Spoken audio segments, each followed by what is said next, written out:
Good morning, Utah Golf Radio, coming to you live today from Bonneville Golf Course, where we are here celebrating the Utah Golf Association Junior State Am, the third playing of this state championship. We are coming to you in partnership with Utah's leading golf organizations, the Utah Golf Association, the Utah Section PGA, Fairways Media, the Utah Golf Foundation, the Utah Golf Course Superintendents Association, the Utah Junior Golf Association, and First Tee Utah. I am Paul Pugmire, your host and the president of First Tee Utah. I'm here with our co-host, Jan Brownstein. Jan, good morning. Good morning, Paul. We're at Bonneville. I know. It's just the greatest way to start. Paul. We're at Bonneville. I know. It's just the greatest way to start a Saturday. There's always a sense of the sun coming up over number one. Right? It's just heavenly. There's just always a sense of coming home for me. Yes, it is. When you come to Bonneville. We've talked about this before. We'll talk about it again. Bonneville, I believe, is in the DNA of every Utah golfer. Everything Utah comes golfer here one way or another. Has an somehow. experience. Yeah, Yep. Bonneville. Yep. We are joined as well by the head golf professional at Bonneville, Lindsay Myers. Lindsay, good morning. Welcome to the show. It still sounds cool. It is. Has a good ring to it, right? I know. It does. It does. And it's just a significant member of the Utah Section PGA. You are the head golf pro at Bonneville. That's going to matter because Bonneville is Bonneville. I think it is so cool that you are here, Lindsay, that there is a young woman leading this organization, this golf course. I think that says a lot. I'm so proud of you. So glad you're here. Thank you. Thank you for having me. I've got to ask you a question. And before I do that, I need to do some homework here. We need to note that this first hour of the show is presented by Salt Lake City Golf. Have you heard of Salt Lake City Golf, Lindsay? Yeah, just a little bit. Do their checks cash? Their checks do cash. Good. Okay.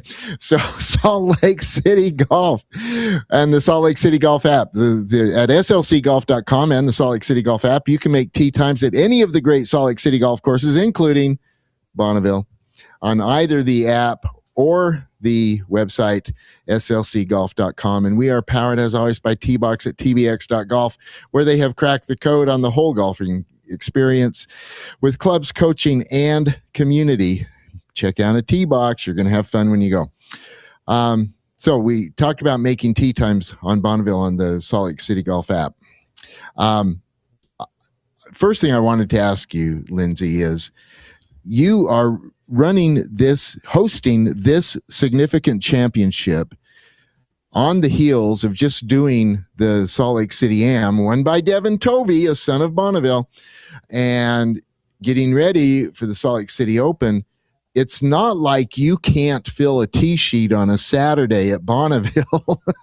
You're right. That's probably one of the biggest complaints is how do we get a tee time at Bonneville? It's hard. It's okay. hard. And then I view that as a badge of honor. Right. There's strategic moves you can make. I mean, they're setting the alarm at 12:01 the day or exactly 1 week to the day you want to play. And on that day, you make multiple tee times. And then you tell your friends you have multiple tee times and you tell them it's going to cost them $10. Extra. Yeah. The tee sheet actually opens at 8. So anyone anyone listening, if you want to make a tee time, okay, 7 days in advance, okay, so 8 a.m. 8 a.m. Okay, so scratch the 12:01. Multiple ways you can make a tee time. 7:58, so you're ready for the button when it goes 8. 7:58. And the tee sheet on a Friday, Saturday, Sunday fills within 3 minutes. Yep. 3 minutes. Yeah, that's what I'm saying. You have to be strategic when you want to play Bonneville. Wow. And you're doing it on the app. Wow. But it does work. It's fast. You refresh that thing and it's yours. It's a problem for golf. Hopefully it doesn't run players off. Well, again, I view it as a badge of honor. There's a reason the tee sheet feels like it does. It's because we love this course. And there are several reasons we love this course. So you could have filled the tee sheet today, and yet the course is closed because you are hosting the stroke play portion of the Junior State Am. I admire Salt Lake City Golf, Bonneville hosting these events. I think it matters. I think it's part of why Bonneville matters so much. But it's a big bite for you guys to take. Why do you do it? Yeah, I think it's just a good way to showcase the golf course and show the work that we put into the course. And I think it provides a great venue for juniors and seniors and women and middle-aged players. Me, Jan. You're looking at me. You can just say old dudes. It's okay. I know who I am. Middle-aged ladies and old seniors and legends. Legends. There you go. It is really cool. So the format of this event is today is an 18-hole stroke play. There will be a cut tonight, and no ties. There will be a playoff if we need them. 32 boys go into a bracket that starts Monday. 16 girls go into a bracket that starts Monday. But today, stroke play qualifier to make the match play. Balls are in the air. The girls started teeing off half an hour ago. So yeah, 7. Okay, it was an hour ago. Okay, girls started teeing off at 7. The boys will start teeing off about 9. If I got that close. Okay, and the tee sheet is full again. Here we are at Bonneville. It goes till 2:30, something like that. They're going to be coming in dusk, and then there's going to be a playoff. Fun stuff. It's been so nice to see all of the juniors come out and practice round and practice on the greens, girls and boys, and it's been really fun to see just how they prepare to play a course that they don't play every day. Yeah. They there's some good players in these kids. Holy cow! They hit it, they putt it, they play well. It's fun to see. How's the course, Lindsay? Course is fantastic. In fact, I played yesterday and was paired up with 2 junior girls just randomly that are playing in this. And the greens, it's in great shape. Our superintendent, Steve Allander, is doing a fantastic job. So I know you haven't played up here yet this year. No, I haven't played up here this year. Jan, you haven't. So what do we need to do to get you tee time? I've played here 3 or 4 times. Okay. Oh, heck yeah. Yeah. No, I haven't been here since last fall. Well, you live so far away, and we were just talking about that. Your proxiimity to the course is a little bit of a challenge. So when I don't get to play it as much. Yeah, but when I walked in, I was thinking, dang, I wish I got here more. It feels like home when I walk into this place. It feels like that when I drive through the front gate. It's like, I like that front gate. That front and that drive right there is just, and you see, like, is it 8? 7, 8 on the right hand side. It's just like, and the first thing I want to check out is which green are we using green is today? It on? Well, let's get you a hotel down the road, and we'll make it tee time for you. There's a bunch of hotels around here. Stay at one of the U of U hotels. Okay, who do you've looked over the entries? Are there any particular players who have your attention you think we got to keep our eyes on? I will tell you, Colson Summerhays, who won the UJGA state junior am yesterday. The UJGA has a junior state championship they've run for 30 or 40 years. This is the 3rd year of the UGA's event. Colson Summerhays won yesterday. He's in this field. He's turning right around and doing it again, and he's got to be counted among the favorites. It was really fun to me to see that the very first player off the tee early this morning, the first group in the girls division, was Kate Walker. Kate Walker just announced, actually Brigham Young University just announced last week that Kate Walker has decided to attend BYU rather than Utah Tech. So Kate Walker will become a Cougar. She will be going. Wow. She will be going to BYU this next year, and she was the first player off the tee. It's kind of early, 7 o'clock. Yeah, but anyway, really, really good stuff. Yeah, Colson played in the Salt Lake City Am. Watched him for a couple holes, and he's a good player. He is a good player. We will hear more from him later in the show. But really, really great stuff. What else do we need to know about what's going on at Bonneville here lately? We're still continuing to make a few changes just with the rerouting of cart paths and tree removals and just kind of beautifying the place, I guess. It plays so well. The golf course, it's traditionally played really well. Not a ton of changes on the playability, but just some small things that if you would come and play, maybe you'd notice. Okay, I'm feeling the shame. I will be here soon. I guarantee it. And anyway, thank you so much, Lindsay Myers. We so appreciate you sitting down with us. We know you're busy. You're running a show, and got a lot going on here today. But thank you for taking a minute to sit down with us. We really appreciate it. And thanks for finding me some faux reading glasses. You're welcome. Thanks for having me, and thanks for coming up here. Absolutely. We're so glad to be here. Thank you so much. All right. That's Lindsay Myers, head golf professional, Bonneville Golf Course. So cool. We're still, I still love one of my hearing favorite that. peeps. I know, and I still love hearing Lindsay. head golf professional Yeah. Lindsay Myers. Yeah, I know. That's so cool. That's the cat's meow.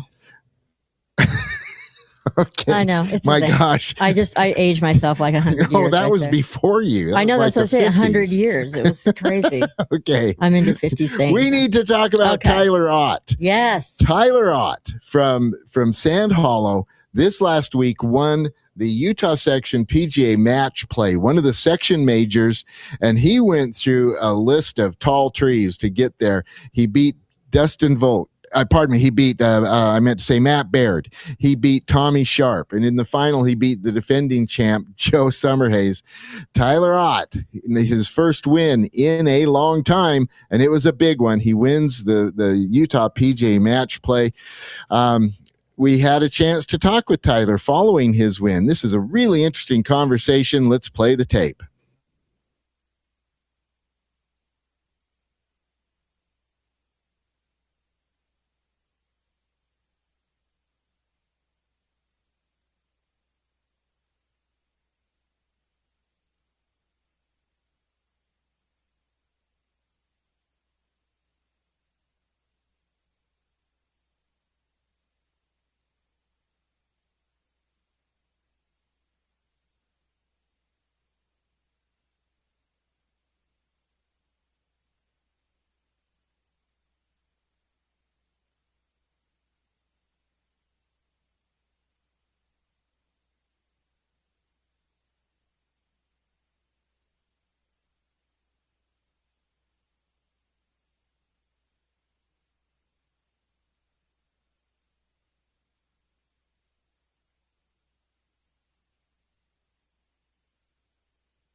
Tyler.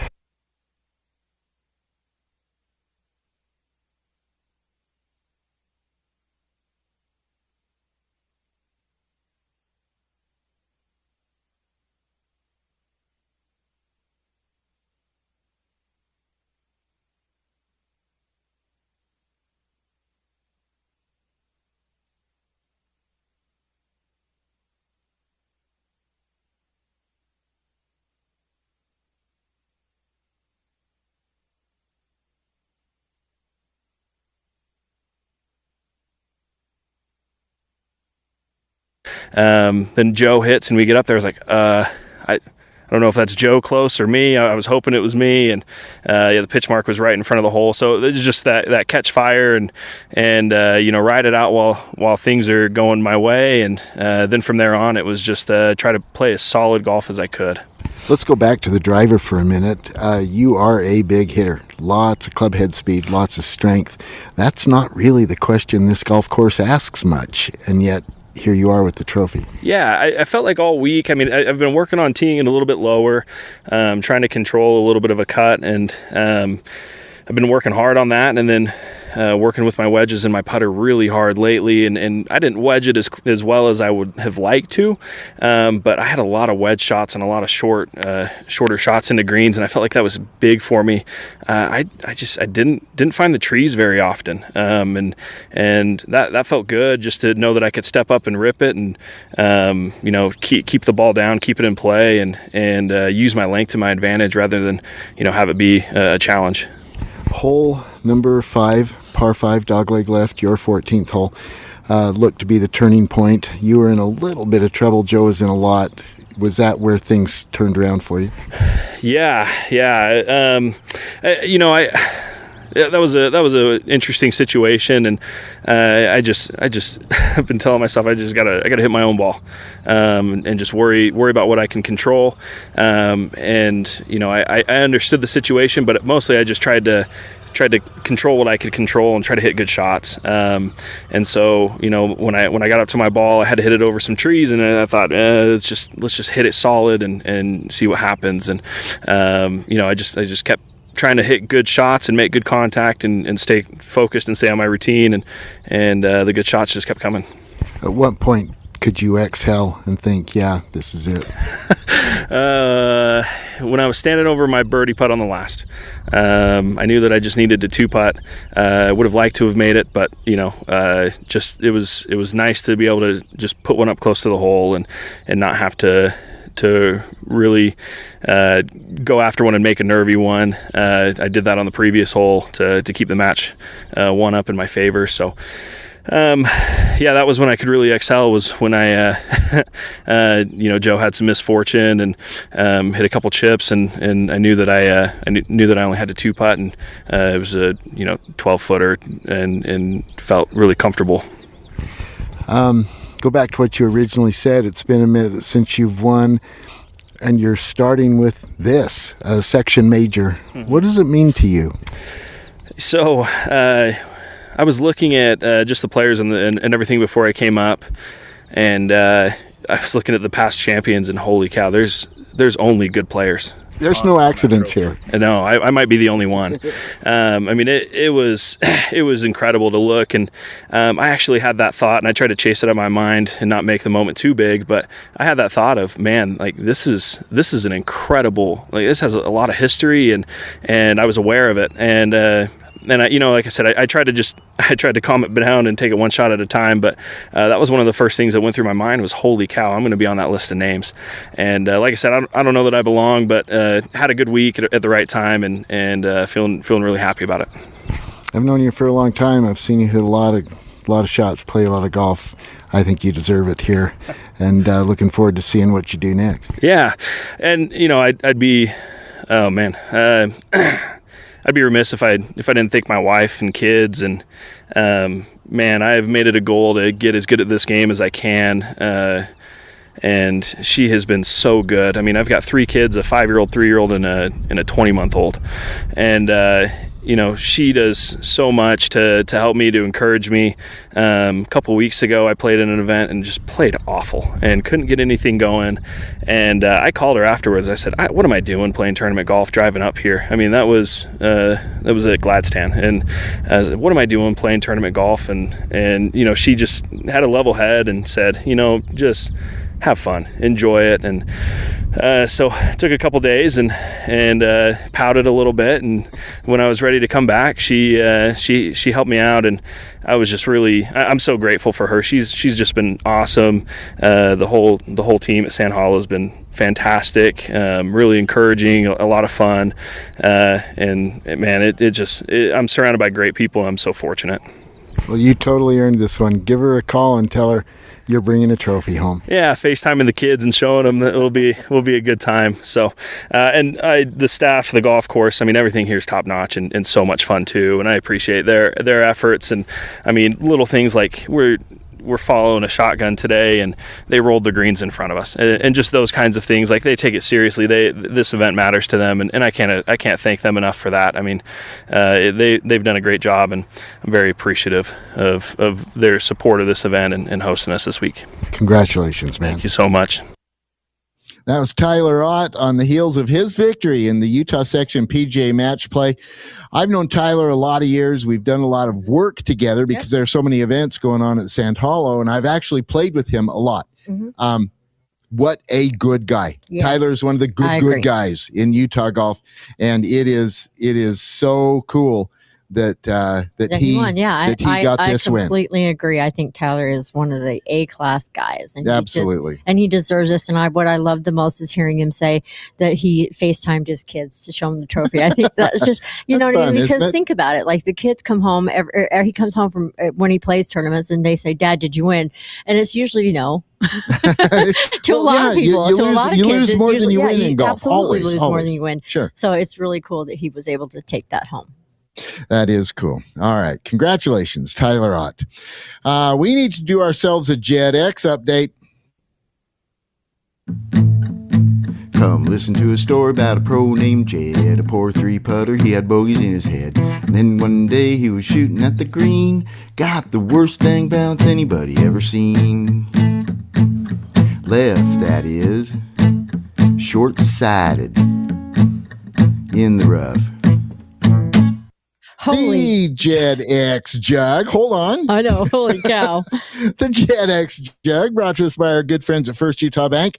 Check them out at firstutahbank.com or stop by a branch near you. Jet X Jug is the backdoor fantasy game we play here on Utah Golf Radio, where we are trying to identify the 3 players who will barely make the FedEx Cup playoffs. And you get a point for every position you finish into up to and including number 70. What do you get for 71 and beyond, Jan? You get nothing. Nothing, not a nil, no points. And it's very volatile. Things move around a lot. What's going on with the T-Box crew? I don't know, but they got T-Box in the number 1 position and number 5 position. Preston, look at him sitting he's got, not only does he have 3 in the scoring position, he has the top 3. He's got 67 and 70. Keith Mitchell at 67, Tom Hoagie at 70. And then Jordan Bloxham has Ben Griffin at 33, Jason Day at 61, and Ricky Fowler at 27. I know. It probably won't hold, but for now, Preston Unk, the inventor of T-Box, yep. Well, he is leading the Jet X Jug. You can follow around. Yep, go ahead. Yep. You can follow along on Utah Golf Radio on the obvious Jet X Jug buttons, but entries are closed for this year, but it is a fun time, the Jet X Jug. All right, we need to do ourselves a little UPod update. I need some scores, wanna see my U-Pots on the leaderboard and watch him play, yeah. Whoa, give me an update, I need some scores, wanna see my U-Pots on the leaderboard and watch him play, yeah.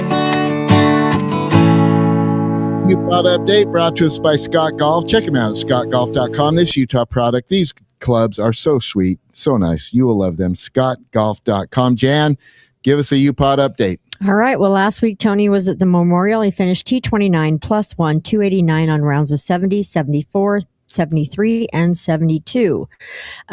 This week, they are at the RBC Canadian Open. Jimmy Stanger is currently sitting at T7 -8, 132 on rounds of 65 and 67. Patrick Fishburne sits T19 -6, 134 on rounds of 65 and 69. Tony is currently sitting at T61 -2, 138 on rounds of 65 and 73. And it was tough because at the end of first round, he was like in third. He was in the third position. Yeah, well, 65, 73. But 73 doesn't do that. And did they not finish yesterday? No. Okay. Okay, so last week at the Corn Ferry Tour... just pardon me. When I looked last, Tony was on the number for making the weekend, but they didn't finish yesterday, so we'll see. Okay. Well, fingers crossed there. Last week on the Corn Ferry Tour, they were at the BMW charity.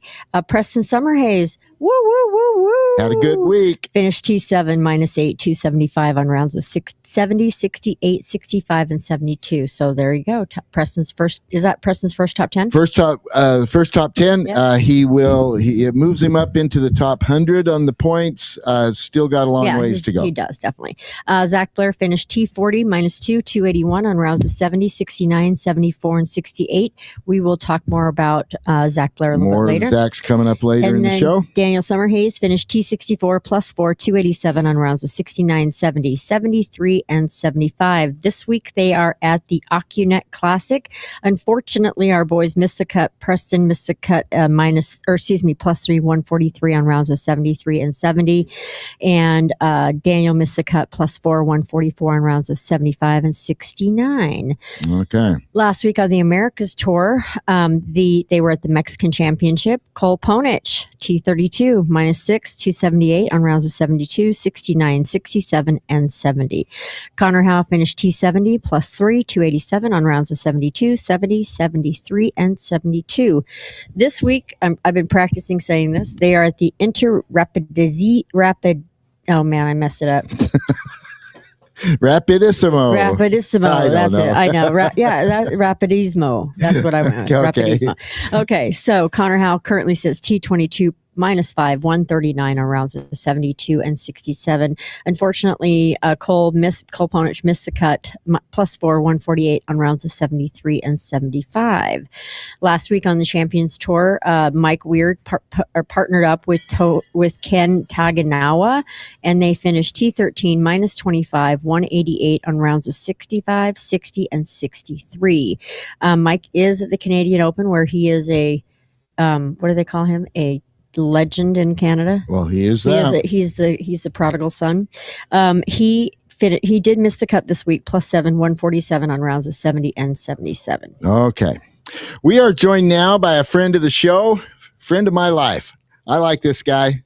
This is Alex Sharp. Alex playing in the Junior State Am later this morning. You've got a 9-something tee time. Alex, good morning. Nice to see you, friend. Morning, Paul. So good, Alex. It's fun to have you sit in with us for a little bit. Thanks for bringing your dad by. Always nice to see Tommy. I like when you bring your Tommy, dad by. Tommy, you've been to Bonneville before? Shaking his head. Yeah. I've been here a few times. Yeah. Once or twice. Okay. And Tommy, of course, the son of Bonneville. Honestly, you call him the son of Bonneville. Yeah, so, he is. Yeah. He absolutely is. Alex, so how Alex you the been? grandson of Bonneville? How you been lately, Alex? I mean, I've been pretty good. I've been working really hard, been practicing for this tournament, just playing every day. Nice. Where's your mind at right now? I mean, I'm the youngest player in the field. Ooh. I'm probably one of the shorter hitters too, and I have no expectations. I'm 13. Probably everyone else is like 15 to 18. Yeah, Oh, wow. 13 is 13 is the minimum Yeah. that you can be. So you just barely made it in. I think it's really good that you're getting reps, that you're getting experience. And Because tournament golf is different. yeah, no, hey, listen, nobody's ever been more right in this world than when Bobby Jones said there's golf and there's tournament golf, and the two have nothing to do with each other. Yep. But have you do you play Bonneville from the tips very much? Because you got to do it today. I mean, I've played it a couple times. I played it on Thursday. Uh-huh. I usually play like blues. Okay. But I played the tips on Thursday. I played a pretty good round. I shot 77. I hope that I can play that good today. Nice. Yeah, Do you know that what is Alex pretty good. has that none of the other players have? The fact that he's 13. He has all the energy in the world. He's going to outlast everybody. He's not going to get tired on 14. Okay, you got that. That He's actually not. matters. Well, Yeah, that he's matters not. in the format of this tournament because the players who make it to the final will Match need play. to play in match play. Then on the boys' side, they will need to play 2 rounds. 3 days in a row, Monday, Tuesday, Monday and Tuesday. There's round of 32, round of 16. That's Monday, Tuesday, quarters, semis, and then Wednesday the final is 36 holes. So that's 6 rounds, 2 days, hilly course. Got to walk it. Yep, stamina is going to be a thing. Play these tournaments are set up to be endurance tests. So are you feeling strong, Alex? Yeah, I'm just thinking, like always, every time I play this course, I'm always thinking like, just get past hole 11. That is pretty downhill. Yeah, that's true. Okay. It's true. There's been more than once, but by the time I get to the 12th tee, my heart's beating a little bit. I'm feeling need to take a breath. I'm feeling it a little. So I know what you're saying, Alex. That's so right. Like every time I'm on 11 and 10, I just think like, just power through it. Once I get to hole 12, it gets a lot easier. Yeah, it does. It surely does. Do you have a favorite hole out here? 5. Why 5? 5. It's just a really cool hole. It's fun. It is a tiered Just green. all the so blind landings and I mean, I'm in with you. I Yeah. love 5. A tiered green with the lower tier in back. Oh yeah. So It- tough. and you just don't know. I also really like 15 downhill par 3. Yeah, 15. What that does that take your whole bag sometimes? Do you need driver from the tips there? Or? No, I hit a 7-wood. Okay. And I hit it over the green, so I'd probably hit a hybrid today. Okay. Well, you've got enough horsepower to play the tips here. You can do that. What's your most challenging hole? What's the hole that you need to get today? 14 for sure. Okay. 14 will yeah. How are you going to conquer it? Not hit it in the left trees like I do every single time. Okay. There's actually more room on the right there than you think, you know? Yeah. You got this. But then the left side also cuts some distance. Okay. I love valid. I love how confident he is. I mean, he's 13 and he's like, yeah, I'm just going to get it. Well, and been taught by Tommy Sharp. That's true. You kind of that is your DNA, literally. That's cool. Well, Alex, we know you're in pregame. We just wanted to ask you to sit with us for a minute. We know you've got a lot to do. Thank you for taking a minute to sit down with us. We're going to be watching and cheering for you, so go knock 'em dead, dude. Yeah, thank you, Paul, and thank you for Utah Golf Radio for having me. You're very welcome. Good job, Alex. That's so cool. That's Alex Sharp. Tommy, good to see you. Thanks for coming by. We'll see you. Oh, it's going to be fun to watch. They're off to Little League Baseball now. Alex is such a good player. He is. I mean, okay. Alex has baseball tonight. He's doing. Oh my gosh. Good luck in your games, guys. Wow. Okay, so he's playing in the junior state am, and then he's going to play baseball. Fun stuff. All right, we got to take a break. When we come back on the other side, Zach Blair. We're going to talk little U.S. Open with Zach. You are listening to Utah Golf Radio, powered by T-Bucks on the Rocky Mountain Golf Network.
Utah Golf Radio coming back at you from Bonneville, where we are here celebrating the Utah Golf Association Junior State Am being played today.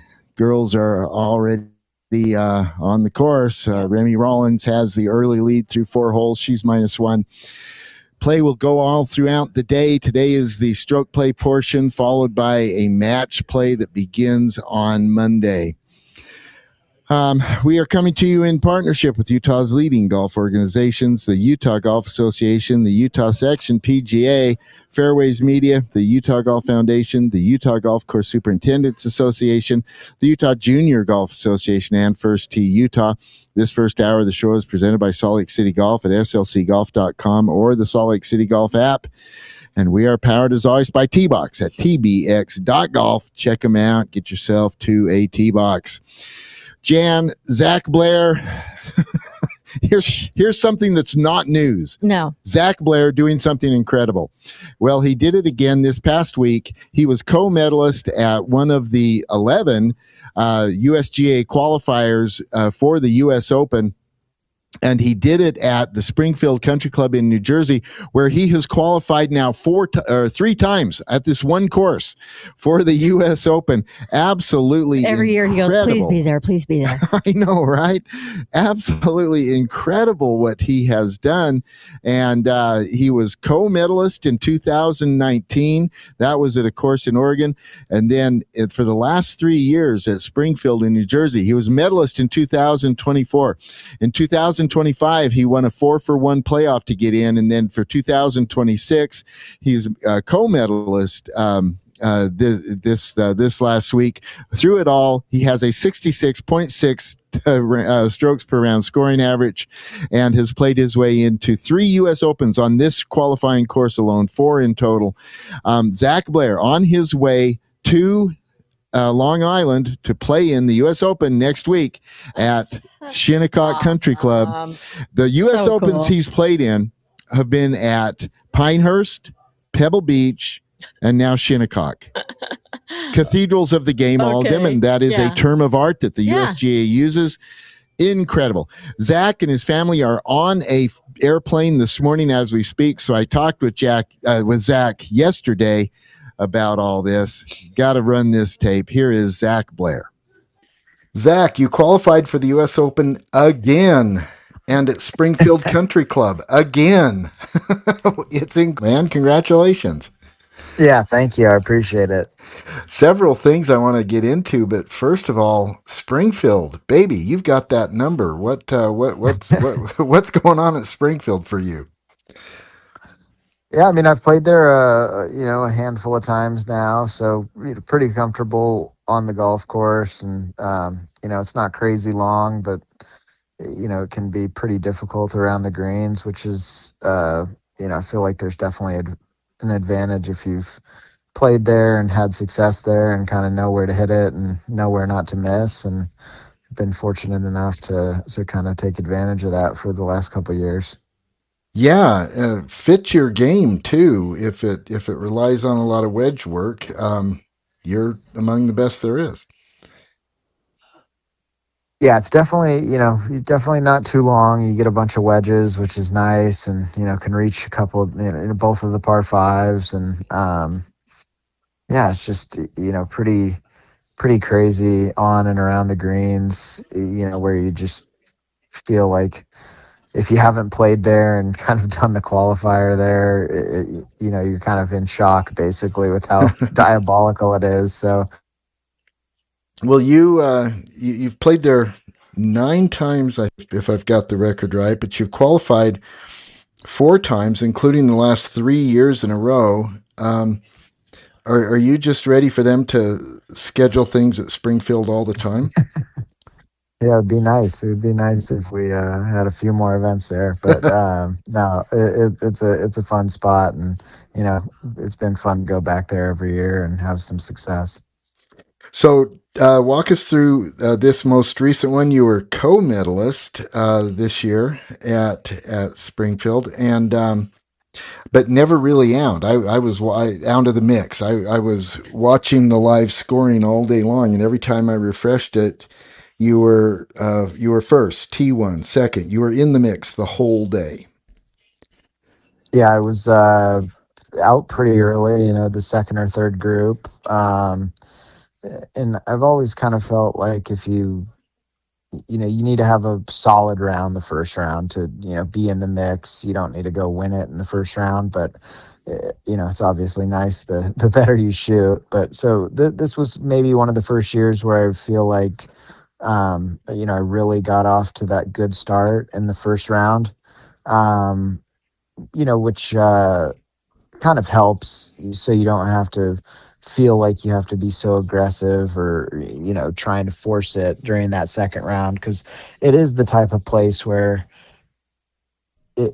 it gets a little more difficult when you're trying to kind of force the issue and make birdies, and it's a little easier if you're just kind of letting those happen. And I was definitely in a position kind of all throughout the day where I wasn't having to force it. It got a little, interesting on I guess like my 13th hole of the second round. I kind of missed a green, and then my chip didn't hit the green, and then I hit my next chip to like 12 or 15 feet. And, it was the type of putt that I really felt like, hey, if you can make this, we got a really good chance.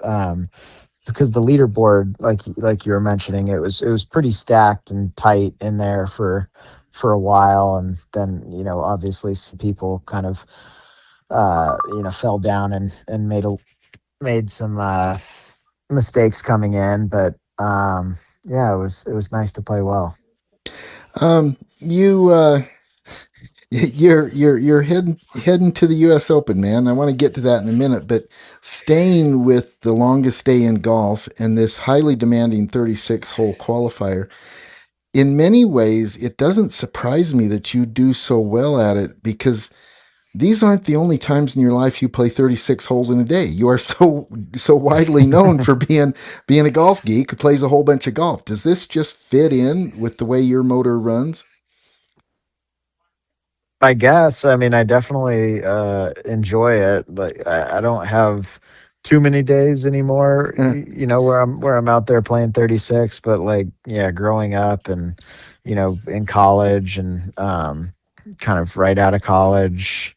I mean, that was all, before I had a family and a bunch of kids running around. That's like every day was, just basically sun up to sundown playing golf. So, yeah, I definitely feel like going into those events, there's just certain people that just aren't used to it. And it is just kind of a brutal day. Yeah, out there. It's just you're walking 36 and it's hot, and the mental like fatigue of just trying to be so so sharp and making the right decisions for 10 plus hours is sometimes a bit of a grind, but like I said, I definitely enjoy it.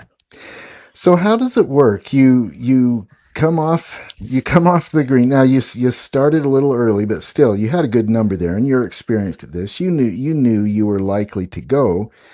How do you make arrangements at a place like Long Island, which is hard to make arrangements way in advance? How does that all work? You're heading to the U.S. Open, man, Shinnecock.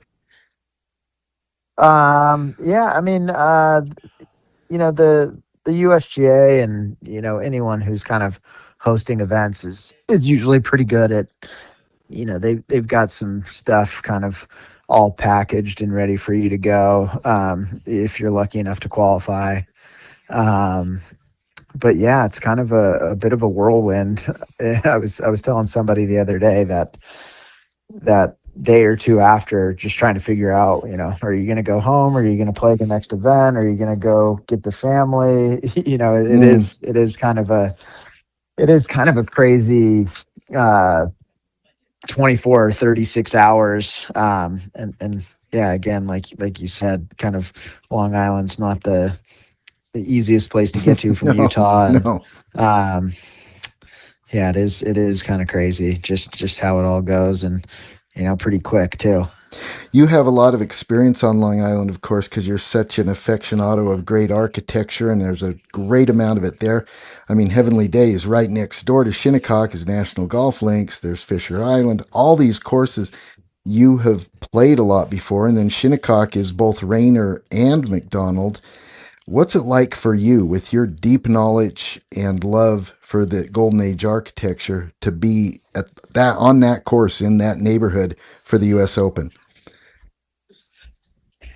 I mean, pretty incredible, honestly. Shinnecock's like constantly rated, ranked in the top 5 golf courses in the entire world. So it's pretty awesome to be able to go out there and, get to mess around out there all week and go play as much golf out there as you want. It's always special to play out there, and I'm sure it's going to be just as special, if not more, during the week. And yeah, I mean, National Golf Links right across the street's one of my favorite courses in the whole world. And yeah, there's so much good golf out there. It's wild.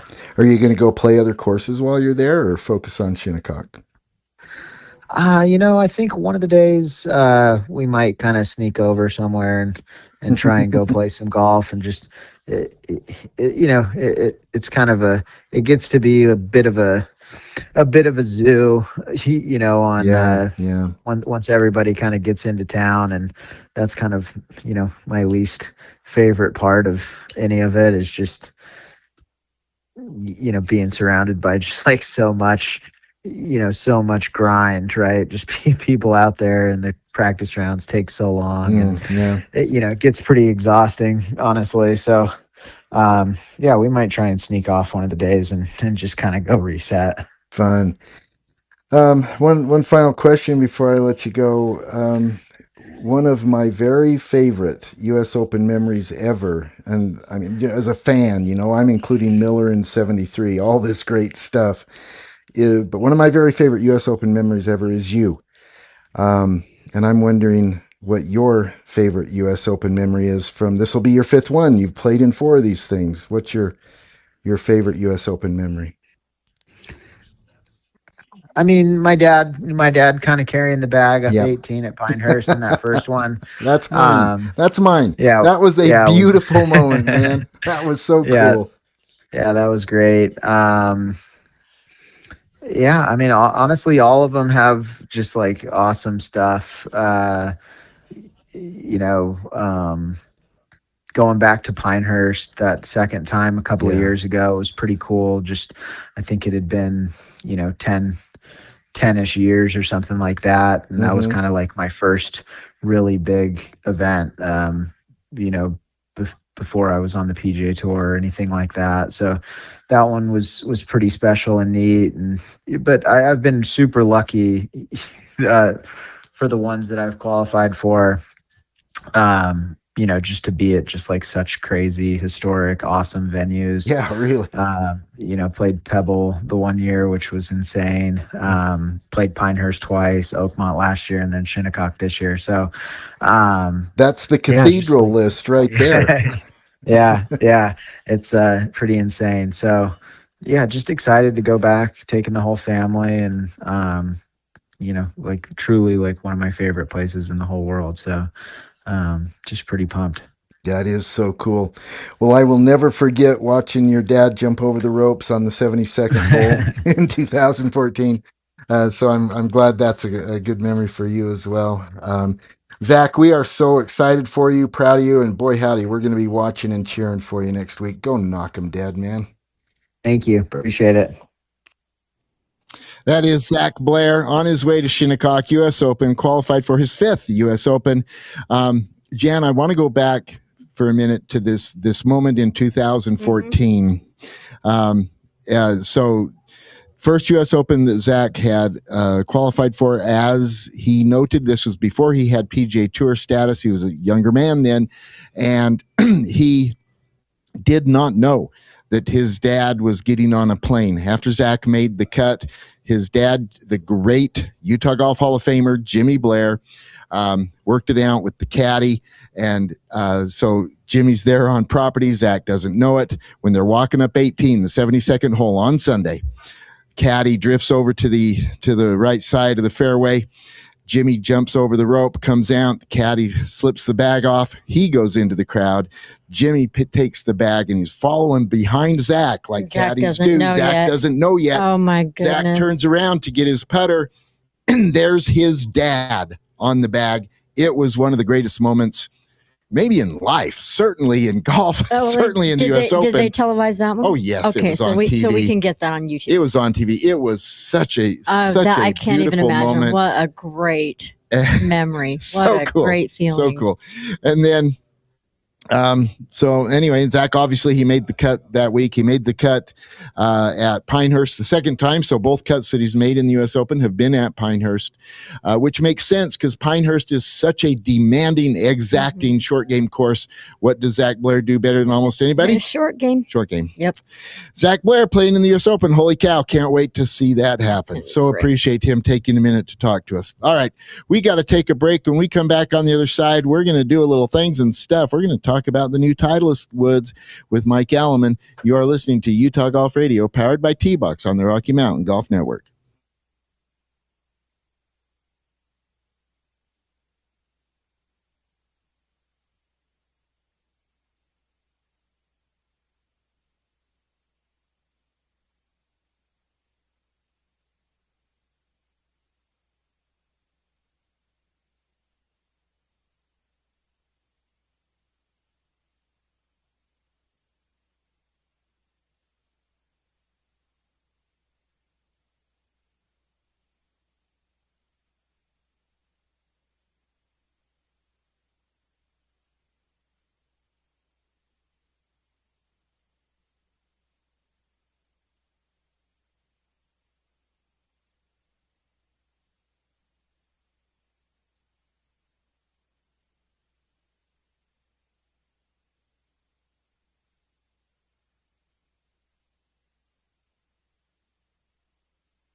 I'm doing stuff. Things. Things. Things. Things. Things. Things. Things. Stuff. Things. Stuff. Things. Things. Things. Things. Things. Things. Things. Or things. Things. It's stuff. Stuff. Things. Things. Stuff. Things. Things. Stuff. Things and stuff brought to us by Uinta Golf. And we have Mike Alleman from Uinta with us now. Mike, good morning. Welcome to the show. Good morning, guys. Thanks for having me. Absolutely. Mike, we need to talk about Titleist woods, baby. Titleist came out with a bunch of woods here recently. Tell us what we need to know. Yes. Thursday was the release day of the new Titleist GTS drivers. In researching these, the thing I found really fascinating is this hit the drawing board at Titleist 8 years ago. So this has been 8 years in the making. So that goes to tell me that, every year, every other year when we see a new club release, it's been in the making for longer than you think. Yeah. Wow. I had no idea.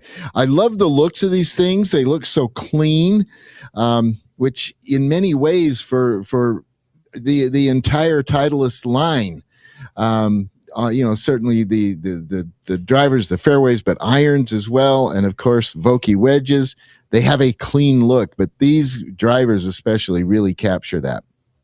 Yeah, that's the Titleist way too. They always make a classic, clean looking club.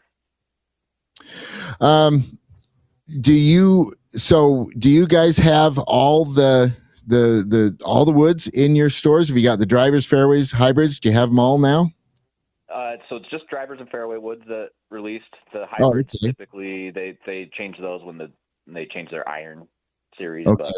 But yeah, it's been a good week with them already. So we're hoping to get more inventory soon. We have selection, but they have been selling through pretty good. So we might not have every combination that everyone's looking for, but yes, we have them in store. What's the difference between the GTS 2 and the GTS 3? So the GTS and I guess 2 GTS 4 as well. Yes, GTS 2 is going to be the most forgiving of the three. Okay. It does not have any. It has front back weight adjustability. So you could put a heavier weight in the back for more stability, or heavier weight in the front for a little more speed and spin reduction as well. Okay. GTS 3 is going to be slightly less forgiving, a little steeper face. So off-center hits are going to be punished a little bit more. But you do have an adjustable weight to tune in ball flight left or right. And it's just more for the player looking to shape their shots a little bit more. GTS 4 is going to be lowest spinning, least forgiving, but it's really for those high speed players that find the center of the face more often than not. I have found the center of the face before. I remember it. It was really nice. It feels really good, but this is so cool. Have you had a chance to hit these yet? Not quite. I'm left-handed. That's right. Yeah. to test them in store, it's a little harder. But I'll get my chance here. But we can getting really good feedback on them though. So, they're the real deal. Okay, so you say you've got some inventory. People can come in, hit them in store, try them out. Is that right? Yep, we got all of them to hit for sure. It's just a matter of finding the right shaft combination with the head. Yeah. We could always do a custom order, and we're hoping to get some more inventory in soon, but we do have selection in the store. Fantastic. And the really terrific Uinta 90-day guarantee, that applies on these things as well? Yes, it does. And these drivers are kind of breaking the bank a little bit. They are $699.99. Well, I get that, but holy cow, these things are beautiful. And people can come in, hit them in store. You've got them in all 5 stores? Yep. Okay, fantastic. All right. New Titleist drivers, you want to try them, guys. Go into any of the Uinta stores. 5 of them around the state. They're in Riverdale, Sugar House, Orem, Sandy, Orem, and Provo. Make sure you get yourself to a Uinta. Check these things out. Mike, thanks for joining us today. All right, thank you, guys. All right, that's Mike Alleman, Uinta Golf. I want to go hit these, Jan. I know you do. I can tell. You're just keep looking at them, like, oh. And I can tell when you are interested because all of a sudden you stop talking and you just say one word. So. My kids have been complaining about my tendency to get distracted. Yes, especially when it comes with golf gear. I know That's a problem. okay. Hey, we all have golf issues. We all have an issue about golf in our lives. Oh my gosh, I have so many golf issues. I know you do. Okay. All right, we got to take a break. When we come back on the other side, we're going to go deep on the recently completed, just yesterday, Utah Junior Golf Association State Junior Am. It was completed up at Park City. Stick around on the other side. You are listening to Utah Golf Radio, powered by T-Box on the Rocky Mountain Golf Network.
Yeah, Utah Golf Radio. It's 9 o'clock on a Saturday. That means Utah Golf Radio coming at you live today from Bonneville, where we are here celebrating the Junior State Am. Balls are in the air. The girls are out on the course. Boys will be teeing it up here in a few minutes.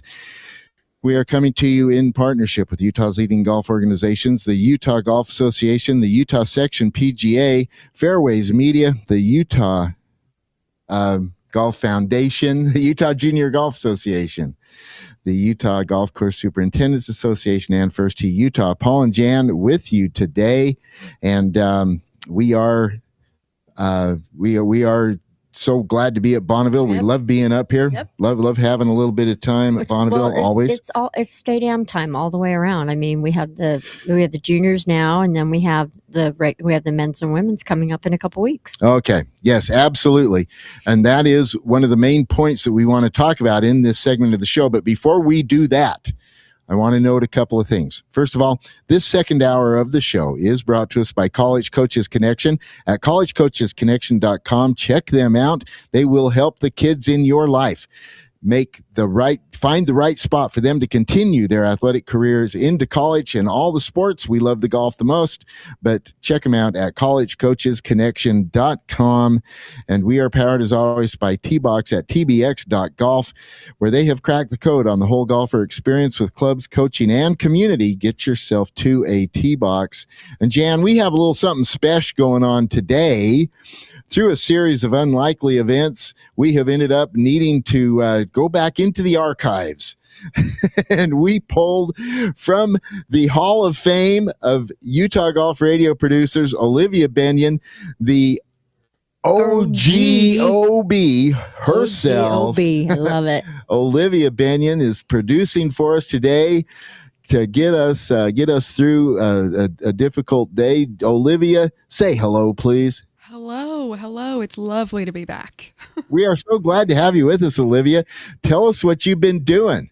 Graduating college and getting a teaching job. So it's real now. So you got a real job? Are you like an adult? Get a real job. Oh my gosh, you're like adulting. an adult. Yeah.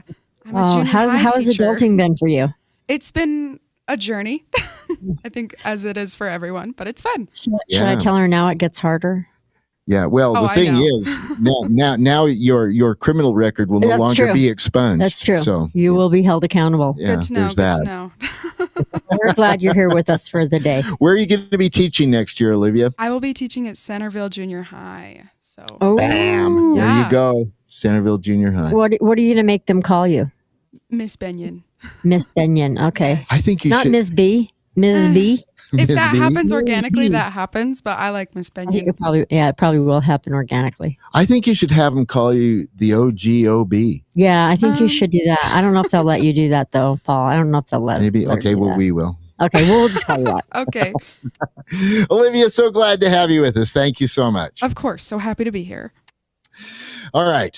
As you were noting, there are a lot of championships going on. And the way the schedule worked out this year, it really powered in on the junior players this week, next week.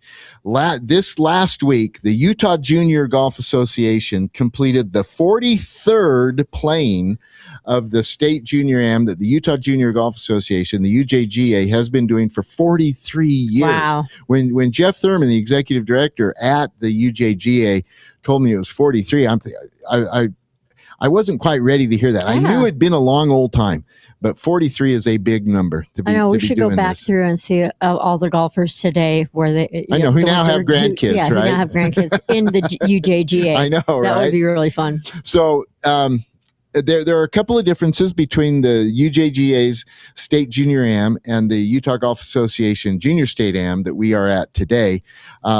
As noted by Alex Sharp earlier in the show, there's no age divisions in the Utah Golf Association Junior State Am. Alex is the youngest player in the field, and you can see on his face he was feeling it. Yep. There are age divisions in what the UJGA does, and so that's one big difference. There's an awfully lot more players in the UJGA event. But there's one constant that shows up time and time again, and that's the cream rises. Yep. The laws of physics apply. Yep. and yesterday, the two leading winners, that is to say the older kids in this age division thing, so boys 15 to 18, girls 15 to 18, Colson Summerhays wins the boys 15 to 18 category. Colson is the son of David. It's got to be another Summerhays. Exactly, right? Yeah. And he'll talk about that. We're going to play a tape here in a minute. Colson is the son of David Summerhays. David is Danny's brother, so Boyd's brother. And so Colson is Preston and Grace's cousin. And if you got all that, good on you. Colson's grandfather is Lynn Summerhays, who is the brother to Bruce Summerhays Okay. Sr. So there we are on all Okay. that. So Colson Summerhays wins the boys 15 to 18 category. He played Corver Barnes in the final. Corver is the son of Blake Barnes, one of the executives at T-Box, Yep. of course. So there's all these little connections. Yeah. I love it.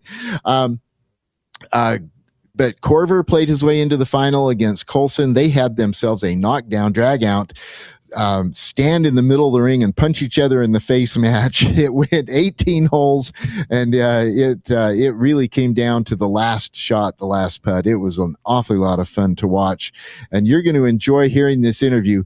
Colson had a lot on his mind when he was coming off the green with this win. Here is the 15 to 18 age division Utah Junior Golf Association State Junior Am champion, Colson Summerhays.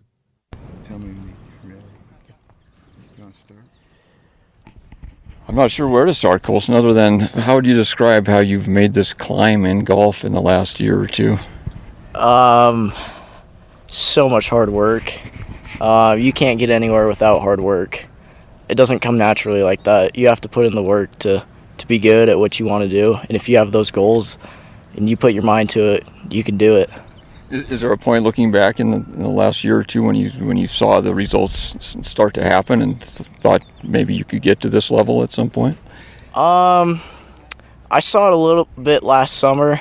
I started winning a few junior tournaments, but then really started to pick up at the start of this year. I not played very good in our high school state championship, and I just worked my tail off, and I started seeing those results, and very pleased with them. And how about today? What would you describe as the key to winning this match? Staying calm. I mean, I had a 3-up lead with 11 to play, or I had a 3-up lead with 7 to play, and Corver won 12 and 13. Props to him. He fought, but yeah, just staying calm, staying in the moment. There were times when you could have extended the lead, even like 4 or 5 up. It seemed like if some putts had fallen, did you feel like it was tough to put him away? In other words, yeah. I left a few putts. I left the putt on 12 short, about an inch, and got a bad break on 13, and Corver took advantage, and he just stayed right there in it. So hard work, you're not your dad's DNA? You'd be surprised. Tell me what you work on. I mean, everything. What's a practice session like? Practice session? My dad doesn't love my practice sessions, so I'm on the range 24/7, and he thinks I should be on the putting green 24/7. But I mean, you saw the display of ball striking here. It was just pretty good. It was good. That helped a lot. No, I've on the range a lot. I'm trying to get on the putting green more. I putted incredible this week, which was super helpful. Let's talk about the flow of the match. As you noted, you were up big with not many holes left to play. What was your mindset during that time when Corver was clawing back? The mindset was just to stay in it. I knew that once he put it in the water on 15, I knew I still had a really good chance of winning it, even though he'd won the previous 2 holes. The mindset was just to stay in it, because you guys saw that before I could create that lead, so I could just go do it again. So during those holes, latter part of the back 9 when you're tying, were you just trying to eat innings, get through? A few of them, yeah. On 17, we both had about 5 feet, and I asked him to go good, because that was you? Yeah, I didn't want to putt it. Fair enough. Walk us through 18. A lot transpired in those 5 shots for each of you, and what was your thought process through it all, and when did you think you could exhale? I thought I could exhale after Corver's tee shot, but I clearly couldn't. No, so Corver had to go first, and he just hooks it straight into the crap, and somehow he stays in bounds. I don't know how those property lines are, but he stayed in bounds, and I hit a horrible tee shot, and I had probably 200 yards in, and what did you pull on that second shot? I hit 7-iron. That was probably the best 7-iron I've ever hit in my life. It was good. It was hit so good.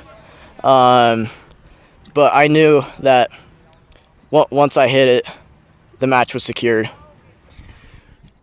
What does this mean to you to put your name on this trophy with not only a lot of great players in Utah golf, but other people who share your name? Yeah.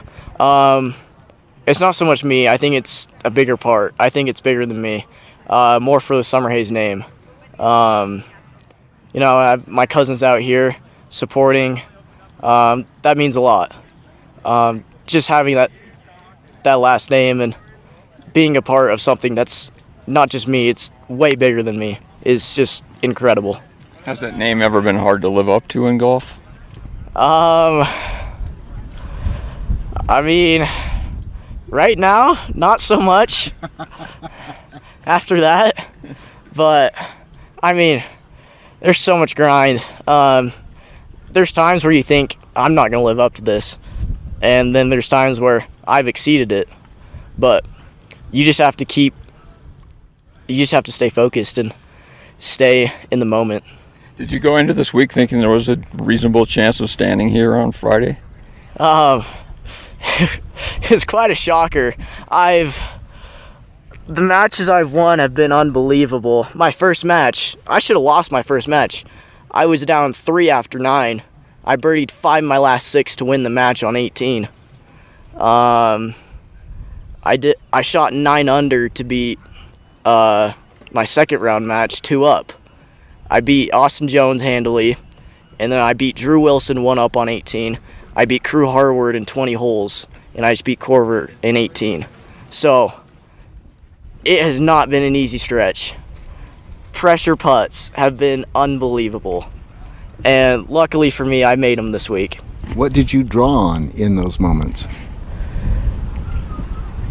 I just try to stay as calm as possible. Just remember that, I mean, it's so important to me, but it is just a game. It's not life or death. If I lose, it's not going to be the end of the world. Like, I can still move on with my life. But I think just knowing that I'm still a good golfer, and that I just don't need to hang everything on this. Well, you've proved you belong. Congratulations. Thank you. I appreciate it. Thanks a lot, Cole. Really enjoyed watching. That was one of the more interesting interviews. Big thanks to Kirk Craigthorpe, Fairways Magazine, for helping with that. And as we were walking off, Kurt and I both said, wow, that was a great interview. That kid he had a lot to say. Mm-hmm. What got your attention? Probably just the sheer confidence and the way that he is explaining everything. It's theater of the mind, but you can picture everything that he's saying, all the hard work that he's doing and the commitment that he's made. And it's really nice to see. And more importantly, the fact that he understands this name carries weight. Yeah. And that there is a point where he has to live up to this. Mm-hmm. And no matter what, he has a Summer Haze name. He's always going to be compared to the Summer Haze name. Question. So the fact that he understands that already, and he's wrapped his head around it, and he understands what he needs to do, and that is in question. Yeah, and a legacy like that comes with some advantages. There's no doubt. 100%. But the pressure. He's got access and resources others don't. Right. He also has expectations to live up to that others don't. Yep. It is an interesting dynamic, but it was terrific to talk to. And look, he went out and he won this tournament. Yeah. He went through good players. Yeah. He did not win this thing by accident. Yeah. And watching him he yesterday. kind of said that. He's like, I worked my butt off. He did. Watching him yesterday, you could see that there's legit game there. Yeah. It'll be fascinating to see what he does this week in this tournament. Yeah. Because for one thing, he's probably tired. Yeah. We'll see how that goes. Okay. In the girls, 15-18, Kaylee Westfall of Orem wins the match, and she wins the finals. She wins the tournament, and she came through. She had, of course, there was some challenge along the way for her as well. Let's go play that tape for a minute. Here is the girls 15-18 champion Kaylee Westfall.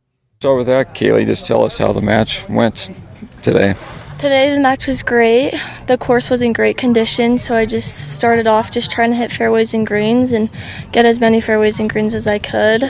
My driver was on today, hit that very well, just hitting almost every fairway that I could, and then hitting a lot of greens too, so just trying to save those pars every single time. I knew that if I was consistent enough, then I could have a really good shot at winning, and so I was just as consistent as possible.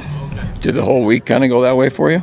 Yes, so on Monday I actually did not play super well. I was the 12th seed. I shot 5 over, although I think my score was worse than how I played, but it was okay. And then went into Tuesday and had my match that day, and then just throughout the week just played so consistent. I didn't miss a lot of greens, and if I can just get it on the green and make my 2-putt or 1-putt if I'm close, then I just kind of leave the rest up to, them to finish and try and match. Or.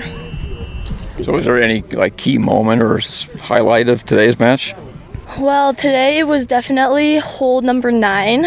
I hit my drive and it went down into the little grass part, and I couldn't hit it onto the green, so I just kind of had to chip it out. And so anyway, I ended up hitting a shot just out into the middle of the fairway, and I had about 122 yards, and I was like, okay, well, you got to put it close because she's on the green, and if you don't make this, then you're not playing to just get a par. You've got to put it close. So hit my shot. I was about a foot away, made that putt, and ended up going 1 up on the hole. And then the rest of the round, I just tried to go back and be consistent and just keep doing the same thing over and over, make golf really boring. What does it mean to you to get this win, this championship? To me, it's so special, and I'm so grateful because I kind of went through a little bit of a rough patch a few weeks before this, and I'm just I don't know where my game is, I gotta find it. But I kept working, just hoping that, we'll get back to it. And then I found my seed, and I was like, okay, well, we'll just start out the week. And then I saw which matches that I had, and I knew each of those players are really good. You can't come into this thinking that it's going to be easy. And so I just came in and tried to be as consistent as possible, and everything just finally clicked this week, which was so good for me because it just has been so long. So. Was there any one part of your game that you had to search the hardest to get back? Ooh, I would say my irons. My irons were a little bit off the past few weeks, and then this week I just hit them so good. So, yes. Well, congratulations. This is a big win. It's pretty cool. Thank you so much. Appreciate it.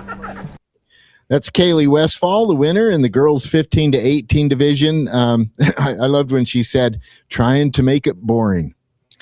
Yeah, I think that the one thing that stands out to me is, and I say this all the time, and I've been saying it for years, that oftentimes your scorecard does not reflect the game that you played. Frequently. And so that she did mention that, and I applaud her for that, because she knew that she was playing a really good game, but the scorecard wasn't necessarily reflecting that. But she felt, very good about it, and she just continued to move. One of the accomplishments of the Utah Junior Golf Association under the direction of Jeff Thurman is, as noted earlier, they put on this event on an age bracket basis, and the brackets are kind of tight. Mm-hmm. There's a lot going on. There were a ton of moving parts up there yesterday at Park Meadows where they played the finals. So hats off to Jeff and to the entire UJGA organization. Let's go through the winners in the other divisions. In boys 13 and 14, Rush Tashima beats Logan Wild 3-2. Rush Tashima is the champion in boys 13 to 14. Girls 13 to 14, Malia Green ends up going extras. It takes her 19 holes to defeat Madeline Larson. So Malia Green is girls 13 to 14 division champion. Boys 11 to 12, Kington Finau. Yes, that is Tony's little brother, half brother specifically, but that's Tony's little brother. And he is remarkably like Tony. He really young Tony. Yeah. Gangly, thin, it's just arms I've and legs sat with everywhere. His mom a couple times and watched him play. So yeah. So Kington beats Brooks Miller 7-6. That was an old school slap down there. Yep. And so he is the winner in boys 11 to 12 division. Girls 11 to 12, Isabella Brown beats Ellie Christensen, and she wins the girls 11 to 12 division. And then finally, boys 10 and under, Jacoby Jones, he beats Beck Johnson to take the boys 10 and under championship. And then this one was fascinating to me. Girls 10 and under. These are little I girls. know. It went extras. It did. And it took Acacia Chinafa 20 holes to get past Olivia Brown. So Acacia Chinafa is the winner in the girls 10 and under. Goodness sakes. Hats off to all the winners. Mad props to the UJGA for pulling off this Hydra monster of a tournament. Yeah. And it is a big thing. And then these kids, the older ones especially, are turning right around. And today, so many of them are letting it fly up here at Bonneville. The thing I will have my eye on the most is to see how Colson Summerhays does today. He has a legit claim on being tired. Yep. And then also Corvin Barnes in the field as well. Going to see how those players do. All right. We need to talk about somebody who needs some relief.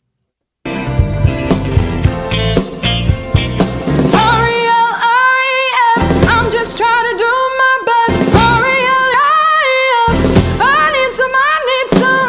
I need relief. Brought to us by our good friends at Duro Health. Check them out at durohealth.com. This innovative back therapy program will help you swing faster, hit farther, play better, and feel better. durohealth.com. Okay. I've got to go back to the longest day of golf for a couple. And look, it's fair that people need some relief after 36 holes. Yeah. But Adam Svensson, a PGA Tour player, he picked up his ball mark before the queue was over, and it cost him a chance to be an alternate. He thought that he just didn't have it in his head, I guess, that they were also playing off. He was in a playoff for the final spots. Once those spots were determined, oh, no. he picked up his ball mark and walked off the green. Not realizing that the alternate spot was available. Bummer. Took himself out to play for the alternate. And I'm going to go too deep. There's another player, in this case a young kid, who needs some relief. Chase Keyes.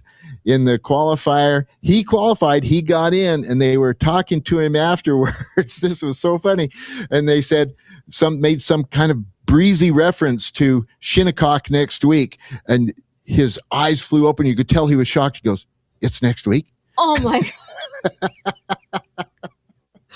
That is just the most innocent. He didn't know when the U.S. Open was, and you could see the wheels spinning in his head. Oh crap! Oh, I've got some. I got to get this figured out.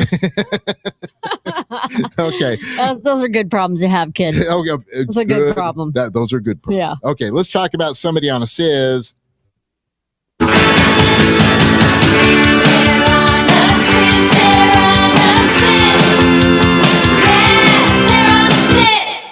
On a Sizz, brought to us by our good friends at Copper Rock. Check them out at copperrock.com. This championship course is open to you, and it is fun.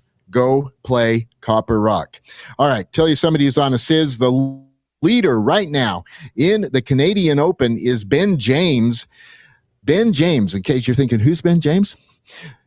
He is proof that PGA Tour University is working. This is Ben James, recent graduate of the University of Virginia. He led the points in PGA TU this year. That got him a ticket onto the PGA Tour for the remainder of the year. And there he is. His top of the leaderboard. Love it. Top of the leaderboard. Love it. And he said even he is surprised, but I love this. I love how the PGA Tour has opened up a pathway for top collegiate players to play their way onto the PGA Tour or onto to the Corn Ferry Yep. Tour. This is how Preston Summerhays Yeah. got his first tickets Yep, in that's the right. Corn Ferry. PJTU is working. Ben James is leading the Canadian Open. He's on a Sizz with a cute little 63 yesterday. All right. We got to take a break. When we come back on the other side, the Utah Golf Expo is back. We're going to tell you all about it. You are listening to Utah Golf Radio, powered by T-Box on the Rocky Mountain Golf Network.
Yeah, Utah Golf Radio coming back at you from Bonneville, where we are here for the UGA Junior State Am.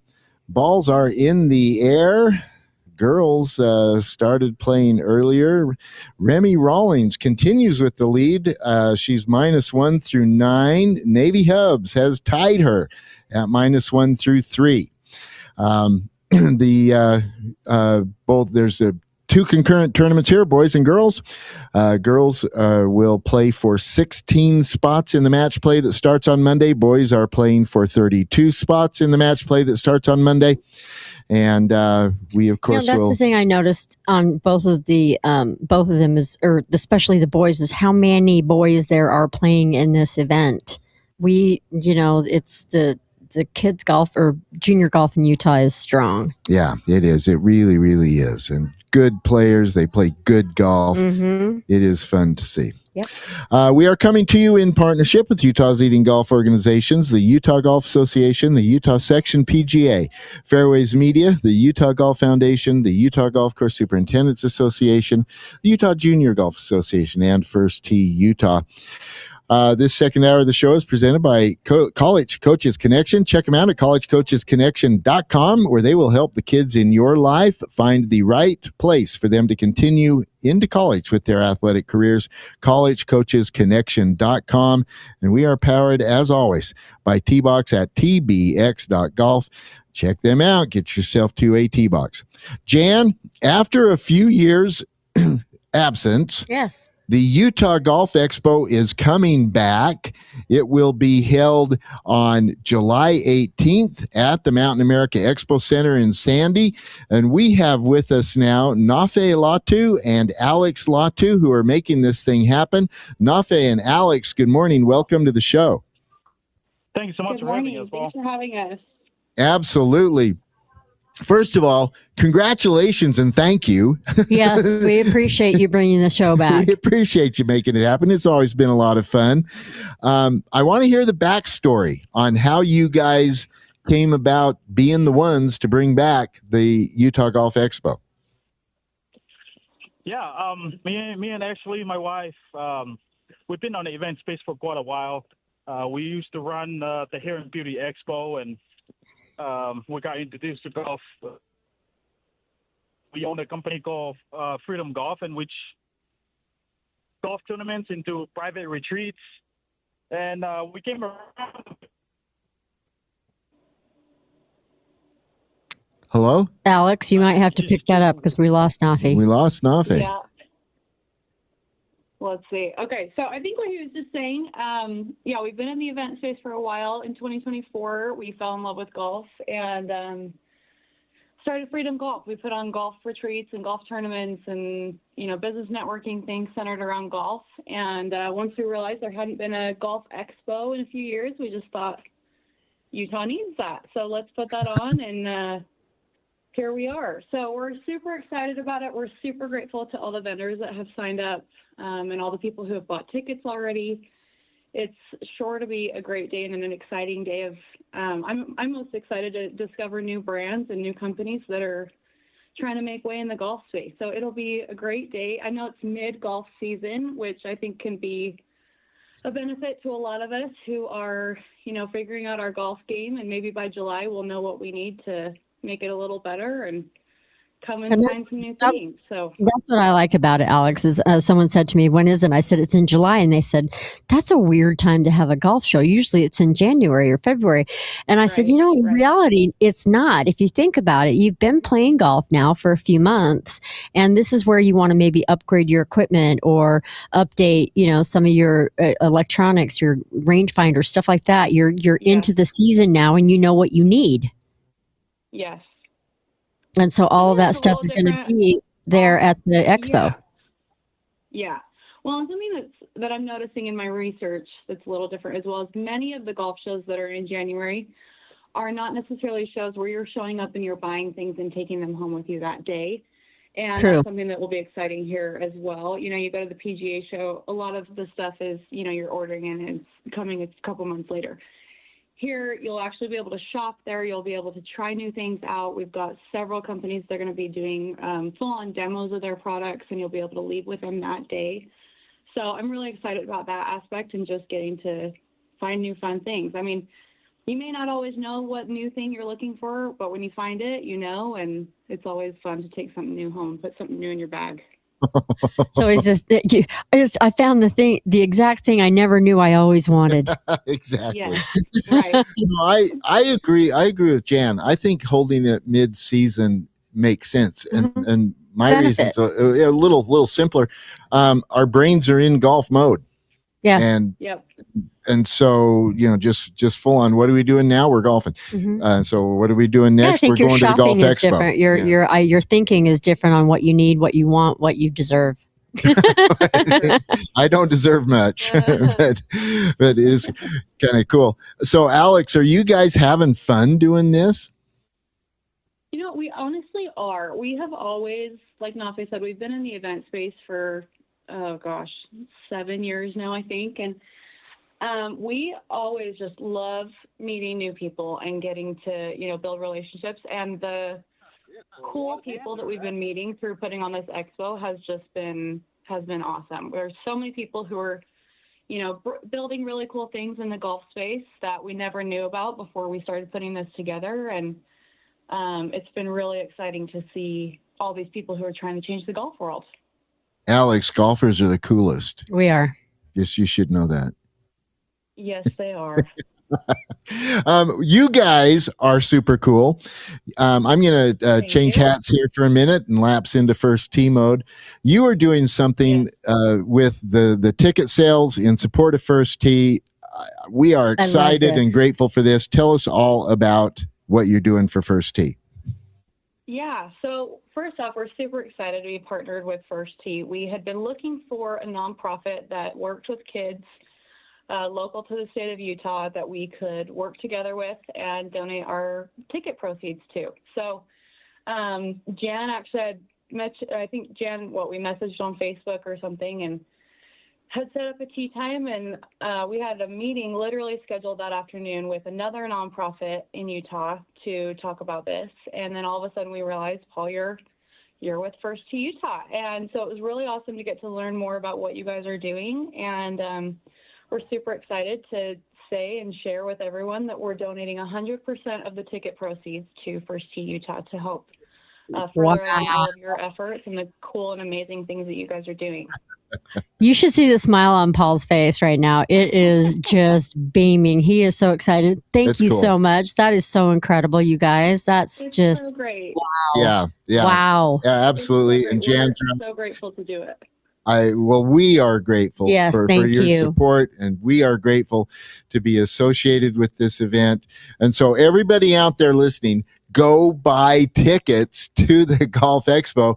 Not only will you have a lot of fun at this, I can't wait for the event. I can't wait for the 18th. We are so looking forward to this. And Utah Golf Radio will be there. We will be broadcasting from the Mountain America Expo Center, so you can come see us. So great. But everybody listening, go buy tickets. You're not only going to have a great time, you're also going to be supporting First Tee because of the generosity and the big picture worldview of Nafe and Alex Latu. I think it's so cool. Alex, we are so grateful. Thank you so much for that. Thank you for the opportunity. Heck yeah. Tell us where we can get tickets. Yeah, tell us where to get tickets. So tickets can be found currently. You can either search directly on eventbrite.com, or you can just go to utgolfexpo.com or the utahgolfexpo.com. Both of those will get you there. Vendor registration links are there, as well as the link to purchase tickets. Before the event, if I can just throw this in, before the event, tickets are only $10, and then kids under 12 are free. The day of the event, if you wait to get your ticket at the door, they'll be a little bit more. So it's in your best interest. Get them ahead of time so you can get it on your calendar, be planning to make it there. And it's going to be a great day. It's from 10 a.m. to 8 p.m., so you can even make it a date night, get the or an all-day night and head out in the evening with your spouse or whoever it is you like to golf with and have a great time. Yeah, That's can't so cool. wait. It's gonna be fun. Tell us about some of the vendors and displays you've got lined up so far. We've got some awesome ones. We have the one I'm really excited to see. We have Par Sims. So they kind of do it's like an Airbnb type of setup with golf simulators. So if you have one in your house or garage, you can kind of rent it out to someone who wants to use it. And they are partnering with Utah Structures. Utah Structures, they build, outdoor, either second dwellings, sheds, garages, whatever. So we're super excited to see their setup. They're actually going to be setting up a golf simulator in the expo center. So that's going to be really great. We also have our exclusive golf cart company, Velocity Golf Carts. They're going to have a whole setup there as well. I'm really excited to see what they're bringing. They, if I'm correct, hopefully I am, they are the only street legal golf carts in Utah, I believe. So I'm really excited to see what they're bringing out there. And They are the only street legal ones in Utah. They're also a client of mine too. So yeah, Velocity's great. These carts are so cool. Okay. So cool. Yeah, I'm really excited to see all the ones that they're bringing out. And then we've got a bunch of just newer shops that are just trying to get out there. We've got some really cool clothing and apparel ones. We've got some really great clubs that, people that are just trying to get their stuff out there, their equipment out there. And I'm also really excited, going back to First Tee, to see what you guys have in store for all the attendees. And I know, Paul, you were telling us a little bit about what you did in the past, and I'm excited to see people get to try that out. One of the things we do at First Tee is we make sure the kids are having fun. It keeps them engaged, and they learn better when they're having fun. So we play a lot of games. Yes. We're bringing some of our games. We're going to play some games at the expo. And yes, grown-ups can play them too. They're fun for the adults. Well, they're just plain fun. They're just plain fun. It's true. So that'll be a good time.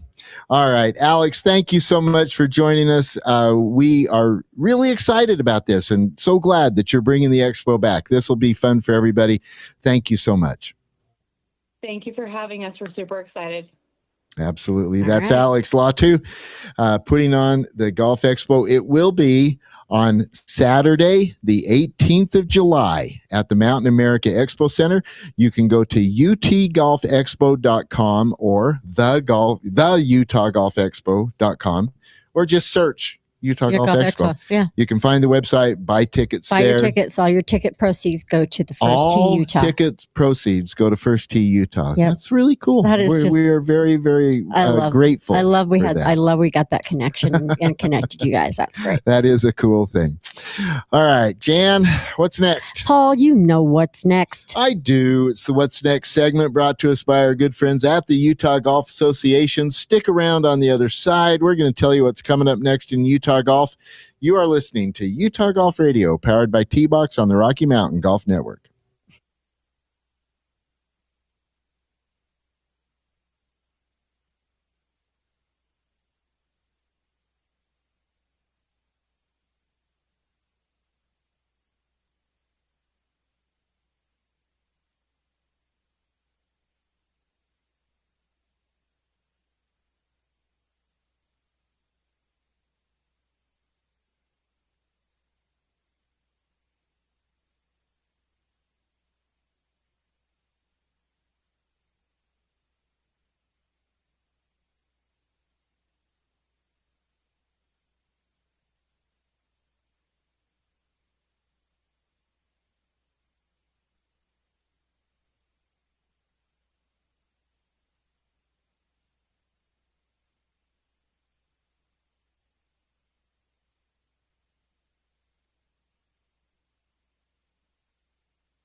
What's next? What's next? And I'm saying, what's next? What's next? What's next? What's next? And I'm saying, what's next? Sir, when I ask what's next, it means I'm ready to move on to other things. So, what's next? Yeah. Utah Golf Radio. Putting a bow on the show here from Bonneville, where the early players are out in the UGA Utah Junior State Am. Jackson Erickson and Jack Summerhays have the early lead after just 2 holes, 3 holes for Erickson, just a few holes. The boys just started here a few moments ago, but Erickson and Jack Summerhays are both -2 through the first 2 holes. They both birdied the first 2 holes. Gordy Gatrell, Tori's son. Yep. He birdied the first hole. So just early in the boys' rounds. Girls went off earlier today. Remy Rawlings holds on to her lead through 9 holes. She is at -1. And so we'll see. 16 of the girls will make the match play that commences on Monday morning. 32 boys will make the bracket. They start on Monday morning as well. How old is Navy Hubs? She is a rising senior. Okay. I'm going to say 17. Okay, so she can't she can't play anymore. Oh, she's in the field. As a matter of fact, I didn't see her. She just moved into T1. Okay. Yeah. There we go. Okay. I was like, I didn't see her name on the list. No, she is the defender. Okay. And now she's moving up. She just birdied the 4th hole, so she's in T1. With Remy Rawlings, but she is defending her title. Yeah. Austin Shelley, who won last year, is not in the field. Okay. He is playing in a national junior tournament in Chicago. He actually flies out this afternoon to go play that. But Navy is defending her girls title, and she's in the mix already. We'll see how that plays out. We, of course, will have a full report for you on the Utah Golf Radio podcast that you can get wherever you get your podcasts. And you'll want to check out some of these recent podcasts. There's been a lot going on. Yeah. And some of these conversations, listening to Colson, you'll want to listen to Colson Summerhays again. That interview he's he did. There's something about him. I don't know. I can't quite put my finger on it. It's just it's sort of an attitude thing. He was a combination of thoughtful, chatty, and excited. You put all those together, it made for a good time. It's charisma. He has some charisma. That kid's got some charisma. That's true. Okay, some other things going on. We just heard about the Utah Golf Expo. That's coming up July 18th. All ticket sales go to First Tee. Please go buy a lot of tickets. You can do that at utgolfexpo.com. Get your tickets. That'll be July 18th. Bank of Utah Championship tickets are on sale right now, as is the portal for registering to volunteer in the Bank of Utah Championship. You can check out both of those at Bank of Utah Championship.com. Actually, it's BOU Championship.com. So Bank of Utah Championship tickets on sale. Sign up now to volunteer. These volunteer positions will fill up. Yep. Actually, we have at First Tee, we have a partnership with the Bank of Utah Championship. First Tee will be running the 13th hole. Oh, that's great. Yeah, it'll be an awfully lot of fun with that. So go to BOUchampionship.com and volunteer for the Bank of Utah Championship. The Palisades Open is being played today. Tommy Sharp was in here earlier this morning. He is going to a baseball game with his kids, and then he's heading down to Palisades to play in the Palisades.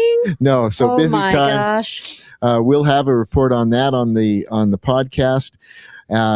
The Utah Junior State Am, of course, in terms of what's next. We've talked about it all show. It is coming up here next week. Again, the format is the 18-hole stroke play qualifiers being held today to fill out the brackets, and then the match play portion starts on Monday. The boys have a bracket of 32. The girls have a bracket of 16. That's coming up next week. Golf passes are on sale. You can get your Utah Golf Pass at utahpga.com. Jan, what are the Girls Go Golfing girls doing? Well, we just had our monthly meet and golf yesterday. We were at Davis Park. So our monthly meet and golf is every second Friday of every month. We choose a different course in town. We play 9 holes, and we have just the best time. And everybody gets to meet and find new friends to play golf with. I love seeing the other day. I saw some pictures of some gals, and they said that we found each other and we're playing. And best of all, we found each other on Girls Go Golfing. And so that's what I created Girls Go Golfing for, is so that women can connect with other women to play golf, so that we're not playing by ourselves or playing with the dudes. Not that that's a bad thing, but listen, it is so much different women playing with women. If you are a woman or girl and you have not played with other women, it is a different experience. It's just different. No, you are right. And we've certainly learned at First Tee that the girls are more comfortable being in girls only classes. We've been experimenting with that. Some testing last year. We're going deeper into it this year. And all classes that are not designated as girls only are open to boys and girls sign up for them. But for many of the young girls, they're simply more comfortable being in a girl's environment. Well, I think it's that age group. They don't want to be embarrassed. They don't, that they're coming into a certain age where. Well, and the boys can be little rowdy. They can be a little turd. They can. Let's be honest. They can pull some hair. We love them so much. They could be a little naughty. Every once in a while, they can act like little boys. That's right. All right. So there's that. So that's a good thing. All right. Thank you so much for being a part of the show. Thank you for listening. We sure appreciate you tuning in to us.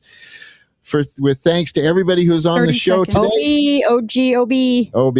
So good to have you with us again, just for a day. Thank you, Olivia Benyon. Of course. This is Paul Pugmire saying, reminding you to replace your divots, fix your ball marks, and, well, I say that next. First of all, I say, don't jab it like Jan. Jan says, says chug it, don't pug it. We're kind of clumsy today. And then Paul says, that's a good advice. Please remember to replace your divots, fix your ball marks, and for Andy Curtis, don't spit sunflower seeds on the green. Stop it. You are listening to Utah Golf Radio, powered by T-Box on the Rocky Mountain Golf Network.